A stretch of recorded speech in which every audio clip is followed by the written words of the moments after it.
मैंने अपनी लाइफ में बहुत लोगों को देखा है कि मसीह में आने के बाद भी दुखी है, परेशान है और क्लेश में है, बीमारियों में है। ऐसे ही जैसे पहले थे ऐसे ही अब लाइफ जी रहे। मसीह में आने के बाद भी दुखी है। उनकी वजह क्या है दुखी होने की? वे तो सब कुछ करते हैं, प्रार्थना भी करते हैं, बाइबल भी पढ़ते हैं, वे चर्च भी जाते हैं, वे उपवास भी करते हैं, सब कुछ तो वे करते हैं। लेकिन आखिर कारण क्या है कि वे इतने दुखी रहते हैं? फिर भी उन्होंने अपोस्टल से सर पे हाथ रख के भी प्रार्थना करा ली, फिर भी वे दुखी रहते। सब कुछ करके देख लिया, फिर भी वे दुखी रहते।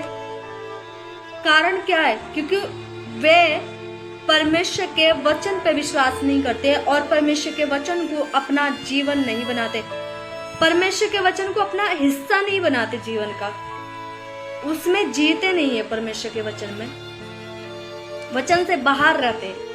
ये कारण है उनका दुखी होने का। क्योंकि जब तक हम वचन में नहीं जीते मसीह में आने के बाद, तब तक प्रॉब्लम एक के बाद एक आती रहेगी। मसीह में आने का मतलब सिर्फ यही है कि वचन में जीना।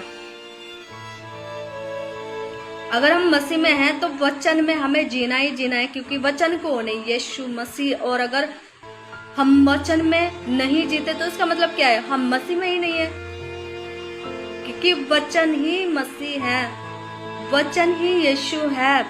और अगर हम वचन को अपना हिस्सा नहीं बनाते तो फिर हम मसीह में भी नहीं है, मसीह से बाहर आ जाते हैं फिर हम। और बाहर आने का मतलब यही है कि शैतान के अटैक के नीचे इंसान आ जाता है।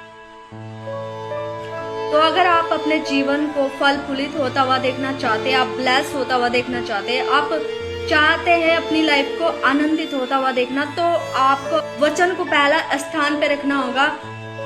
आपको वचन को अपना आधार बनाना होगा। वचन से बाहर जाके ना आप कुछ नहीं कर सकते। वचन के अंदर ही है सब कुछ, आपकी ब्लेसिंग, आपकी चंगाई, आपका छुटकारा, आपका आनंद और आपकी शांति, आपका सब कुछ तो वचन में है। और अगर आप वचन से बाहर जाएंगे तो बाहर जाने का मतलब है शैतान के अटैक के नीचे आना। सो मेरे प्रियो, अगर आप अपनी लाइफ को खुशहाल देखना चाहते हैं तो वचन को पहला स्थान दीजिए। वचन को अपना ना एक हिस्सा बना लीजिए अपनी जिंदगी का, कि बस वचन और मैं, वचन और मैं, वचन के बिना कुछ नहीं। तो जब आप वचन में जीना स्टार्ट करोगे तो परमेश्वर में आप बहुत बढ़ोगे और अपने जीवन को फल फूलित होता हुआ देखोगे। क्योंकि जब आप अपने मन में वचन का बीज बोना स्टार्ट करोगे तभी फल आएगा, और अगर बीज नहीं बोगे तो फल कहाँ से काट लोगे? मेरा विश्वास है आप सभी को ये बात समझ आई होगी कि वचन ही हमारा सब कुछ है। वचन यीशु है,